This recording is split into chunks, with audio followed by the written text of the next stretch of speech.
வணக்கம். பிடிபிஆர்டி 2024 கவுன்சிலிங் தொடர்பான அப்டேட் பற்றி தான் இந்த வீடியோவில் பார்க்க போகிறேங்க.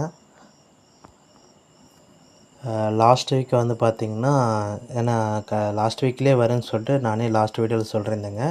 அது கிடைத்த தகவல் அடிப்படையில் தான் சொல்லியிருந்தேன். ஆனால் இன்றைக்கி வந்து பார்த்திங்கன்னா, நானும் வெள்ளிக்கிழமையும் சரி, அப்புறம் சனிக்கிழமையும் சரி, இன்றைக்கும் சரி கால் பண்ணியிருந்தேன். அதுக்கு வந்து பார்த்திங்கன்னா, அவங்க டிஆர்பி தரப்பில் இன்னும் வந்து பார்த்திங்கன்னா, நாங்கள் கன்சர்ன் டிபார்ட்மெண்ட்டுக்கு எந்த ஒரு ப்ரொஃபஷனல் செலெக்ஷன் லிஸ்ட், அதாவது ஃபைனல் லிஸ்ட்டை வந்து பார்த்திங்கன்னா இன்னுமே நாங்கள் ஃபார்வர்ட் பண்ணல அப்படின்னு சொல்லியிருக்காங்க.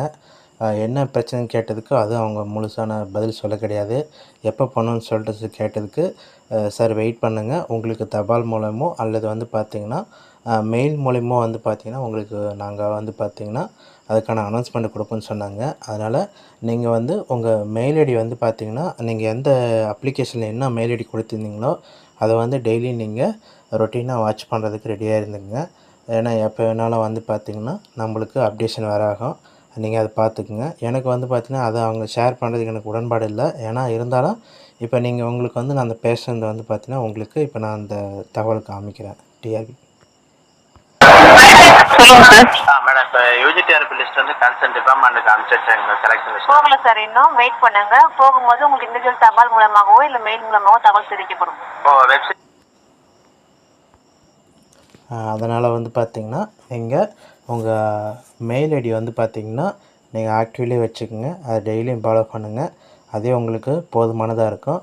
நீங்கள் டிஆர்பி தரப்புலேருந்து நீங்கள் ஃபார்வர்ட் பண்ணாலுமே கன்சர்ன் டிபார்ட்மெண்ட்டுக்கு இப்போ ஸ்கூல் எஜுகேஷனில் வந்து பார்த்திங்கன்னா இன்றைக்கி சிஓ ஆஃபீஸில் போய் விசாரித்ததுக்கு, இல்லைங்க சார் எங்களுக்கு எந்த ஒரு சர்க்குலரும் ஸ்கூல் எஜுகேஷன் டிபார்ட்மெண்ட்லேருந்து சிஓ ஆஃபீஸ்க்கு சர்க்குலரோ அல்லது லெட்டரோ இது வரைக்கும் எதுவும் வர கிடையாது. அப்படி வந்தாலுமே அது ரெகுலர் கவுன்சிலிங் வந்து பார்த்தீங்கன்னா இந்த மே மாதத்தில் ரெகுலராக நடக்கும் பார்த்திங்களா, செகண்ட் கிரேட் டீச்சர்ஸ், பிடி, பிஜி அசிஸ்டன்ட்ஸ்க்கு அவங்களுக்கு வந்து பார்த்திங்கன்னா அவங்க டேட்டா ஆல்ரெடி எம்இஸில் இருக்குது. அதனால் அவங்க அப்ளை பண்ண அதிகபட்சம் ஒரு வாரத்துலேயோ அது 10 நாளுக்குள்ளாரையும் அவங்களால கவுன்சிலிங் நடத்த முடியுது. அந்த போஸ்டிங்லாம் பார்த்திங்கன்னா அவங்களுக்கு ஆன்லைன் காட்டுறாங்க. ட்ரான்ஸ்ஃபர் வந்து பார்த்திங்கன்னா அதே ரொம்ப ஒரு லென்த்தியாக போயிட்டு ஒரு மாதம் அளவுக்கு நடக்குதுங்க. நம்மளுக்கு இப்போ உங்களுக்கு இந்த டேட்டா போனாலுமே பிடிபிஆர்டி பொறுத்த வரைக்கும் இப்போ அவங்களுக்கு இப்போ டிப்ளாய்மெண்ட் போஸ்ட்லாம் வந்து பார்த்திங்கன்னா ஹிடன் பண்ணியாகலாம். என்ன தான் அவங்கக்கிட்ட டேட்டா எம்இஸில் இருந்தாலுமே அந்த குறிப்பிட்ட போஸ்டிங் வந்து அவங்க ஃபில் பண்ணக்கூடாது. அதில் வந்து அவங்க கவனமாக இருப்பாங்க. அதனால் அதுக்கான அறிவிப்பு வந்து பார்த்திங்கன்னா பள்ளிக்கல்வித்துறையிலேருந்து சம்மந்தப்பட்ட சிஓ ஆஃபீஸ்க்கு வந்து பார்த்திங்கன்னா போகும்போது சுற்றறிக்கையோ லெட்டரோ வரும். அப்போ நான் கண்டிப்பாக அடுத்த வீடியோ போடுறேங்க. இதில் அவங்க என்ன சொன்னாங்கன்னா, அந்த ஒரு ஸ்டூடெண்ட் டீச்சர் ரேஸை வந்து பார்த்திங்கன்னா ஃபாலோ பண்ணுறாங்க. அதில் வந்து டீச்சர்ஸ் வந்து பார்த்திங்கன்னா பத்தாமே இருக்காங்க. நீடு போஸ்டிங் வந்து கண்டிப்பாக போகிறது கிடையாதுங்க. ஒன்லி வேக்கன்சி போஸ்டிங் மட்டும்தான் போடுவாங்க. அதே மாதிரி டிப்ளாய்மெண்ட் போஸ்டிங்கு, அதே மாதிரி பள்ளிக்கல்வித்துறை இயக்குனரின் அந்த தொகுப்பிற்கு சரண்டர் செய்யப்பட்ட போஸ்டிங்கில் வந்து பார்த்திங்கன்னா அதுவும் போட மாட்டேன்னு சொல்லிட்டாங்க. அதே மாதிரி குறிப்பிட்ட போஸ்டிங் வந்து பார்த்திங்கன்னா இடத்தையும் காமிக்க மாட்டாங்க. அதனால் எம்இ சென்ட்ரி படி இருக்கிற வேக்கண்ட்டை எல்லாமே இப்போ அவங்களுக்கு கவுன்சிலிங் அப்போ வருமானம் அது வர கிடையாது. இப்போது குறிப்பிட்ட பணியிடங்களை வந்து பார்த்திங்கன்னா அதில் கலந்தாய்வில் காட்ட மாட்டாங்க. அதனால் என்ன தான் வேக்கண்ட் இருந்தாலுமே ஒரு 4-5 இடம் வந்து பார்த்திங்கன்னா உங்களுக்கு வேரியேஷன் ஆகும். உங்களுக்கு தகவலை வேணும்னா அந்தந்த கல்வி மாவட்டத்து சிஓ ஆஃபீஸில் போய்ட்டு நீங்கள் கேட்டுக்கலாம். நீங்கள் எந்தெந்த சப்ஜெக்டோ அந்த அந்த இதுக்கு வந்து பார்த்திங்கன்னா அந்த டிஸ்ட்ரிக்டில் சிஓ ஆஃபீஸில் கேளுங்க. நீங்கள் வாங்கி நீங்கள் அதுக்கு ஒரு ப்ரிப்ரேஷன் தயாராக இருந்துக்கலாம். ஓகே ஃப்ரெண்ட்ஸ், அடுத்த அப்டேட் வந்து பார்த்திங்கன்னா இதுக்கு ஏன்னா இது ரெகுலராக வந்து அப்டேஷன் கொடுக்க முடியாதுங்க. டிஆர்பி பொறுத்த வரைக்கும் படிக்கும்போதும் சரி, படித்தாலும் சரி, அதுக்கு பின்னாடி சரி, நீங்கள் ரெகுலரான வந்து பார்த்திங்கன்னா எந்த ப்ராசஸும் டைம் ஷெட்யூலுக்கு எதுவுமே நடக்காது. இது டிஆர்பி பொறுத்த வரைக்கும் மராத்தான் தான், ஓடிட்டே இருக்கணும். அப்படின்னா மட்டும்தான் இதில் ஜெயிக்க முடியும். அதை டெய்லி வந்து அப்டேஷன் கொடுக்க முடியாது. ஏதோ ஒன்று சொல்லணும்னு சொல்லிட்டு நானும் நம்ம பாட்டுக்கு டெய்லியும் ஒன்று போட்டுகிட்டு இருந்தால் அது உங்களுக்கே ஒரு எரிச்சல் தரக்கூடியதாக இருக்கும். அதனால் அது வந்து எனக்கு உடன்பாடு கிடையாது.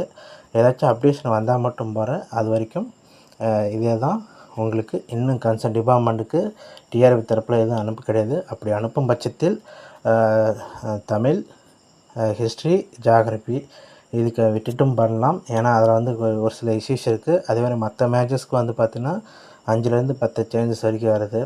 அதனால் இப்போ உங்களுக்கு அவங்க என்ன ஒரு சிலர் வந்து பார்த்திங்கன்னா அதுக்கப்புறம் கேசஸ் நடந்திருக்கு, ஜட்ஜ்மெண்ட் வந்திருக்கு, லிஸ்ட்டு சேஞ்ச் பண்ண சொல்லியிருந்தாங்க. அதுக்கு தகுந்த மாதிரி தான் மாறும். அதனால் 1, 2 சேஞ்சஸ் இருக்குமே தவிர்த்து பெரிய அளவுக்கு சேஞ்சஸ் இருக்காது. அதனால்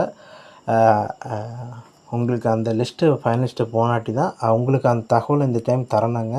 அது புதுசாக இருக்குது. ஏன்னா வழக்கமாக வந்து பார்த்தீங்கன்னா இண்டிவிஜுவலுக்கு வந்து இந்த கன்சர்ன் டிபார்ட்மெண்ட்டுக்கு அனுப்பிடும்போது எந்த தகவலும் தர மாட்டாங்க. ஆனால் இந்த டைம் வந்து பார்த்தீங்கன்னா லெட்டர் மூலியமாவோ அல்லது மெயில் மூலிமா வந்து பார்த்தீங்கன்னா உங்களுக்கு தகவலாக தரேன்னு சொல்லிட்டு டிஆர்எஃப் தரப்புலேயே சொல்லியிருக்கிறாங்க. அதுதான் உங்களுக்கு முன்ன இப்போ ஆடியோ கேட் கொடுத்துருந்தேன் உங்களுக்கு. அது வரைக்கும் நீங்கள் வெயிட் பண்ணுங்கள்.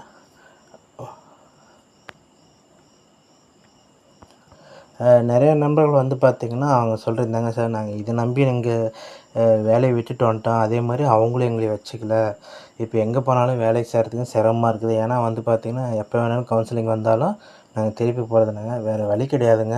ஏன்னா உங்கள் நிலமை புரியுது. ஏன்னா இப்போ ப்ரைவேட் ஸ்கூல் போனால் வந்து பார்த்திங்கன்னா இப்போ ரொம்ப எங்கள் சைடில் எங்கள் ஏரியாலாம் பார்த்திங்கன்னா ஒரு 5000லேருந்து 6000 தான் கேட்குறாங்க. அதுலேயும் வந்து பார்த்திங்கன்னா அந்த குறிப்பிட்ட அமௌண்ட் ரூ. 1000 பிடிச்சிக்கிறாங்க. அது ரொம்பவே குடும்ப நடத்துக்கு போதுமானதாக இருக்காது. சிட்டி சைடில் வந்து பார்த்தீங்கன்னா 25,000 30,000 தராங்க.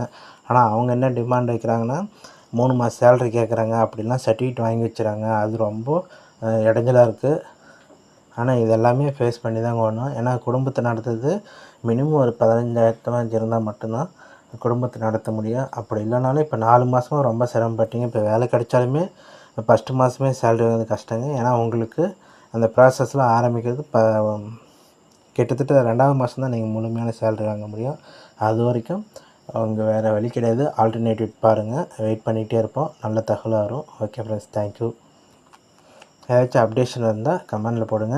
நானும் நிறைய டைம் சொல்லிட்டேன். நீங்கள் வந்து பார்த்தீங்கன்னா இப்போ ட்விட்டர் எக்ஸ் தளத்தில் வந்து பார்த்திங்கன்னா நீங்கள் ட்ரெண்டிங் பண்ணால் மட்டும்தான் உங்களுக்கு கோரிக்கை வந்து பார்த்திங்கன்னா எல்லோரும் பரிசீலிப்பாங்க.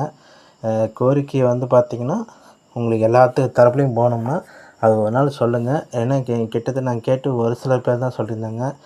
மினிமம் ஒரு 100 பேராச்சும் வந்து பார்த்திங்கன்னா நீங்கள் சப்போர்ட் பண்ணால் மட்டும்தான் அதை ட்ரெண்டிங் பண்ணி அதை வந்து பார்த்திங்கன்னா அது எல்லாத்துக்குமே பெரிய லெவலுக்கு கொண்டுட்டு போனால் தான் நம்ம இது அடுத்த கட்ட ப்ராசஸ் வேகமாக ஆரம்பிப்பாங்க. இல்லைன்னா அது வரைக்கும் மெதுவாக தான் இருக்கும். அதை யோசித்து கமெண்ட் பண்ணுங்கள். Okay friends, thank you.